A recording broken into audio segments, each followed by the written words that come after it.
বনের রাজা ছিল সিংহ, আর শিয়াল ছিল তার মন্ত্রী। সিংহ বনের পশুদের শিকার করে খেত, আর সেই শিকারে কিছু ভাগ শিয়ালকেও দিত। একদিন সিংহ অসুস্থ হয়ে পড়লো, সে শিকারে যেতে পারছিল না।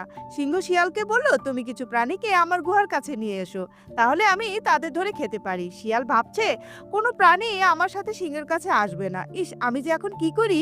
ভাবতে ভাবতে হঠাৎ তার মাথায় একটা বুদ্ধি এলো। সে নিজে নিজেই বলল, প্রাণীদের মধ্যে গাধা সবচেয়ে বোকা, দেখি তাকে বুলিয়ে বালিয়ে সিংহের গুহার কাছে আনা যায় কিনা। শিয়াল গাধাকে বলল, সিংহরাজ তোমাকে মন্ত্রী বানাতে চান, চলো তোমাকে তার গুহায় যেতে হবে। বোকা গাধাটি শিয়ালের চালাকি বুঝতে পারলো না, সে শিয়ালের সাথে গুহায় চলে গেল। ক্ষুধার্ত সিংহ গাধাকে এক আঘাতে মেরে ফেললো। তারপর সিংহ শিয়ালকে বলল, তুমি এখানে একটু বসো, আমি নদী থেকে একটু পানি খেয়ে আসি, তারপর মজা করে গাধাকে খাওয়া যাবে।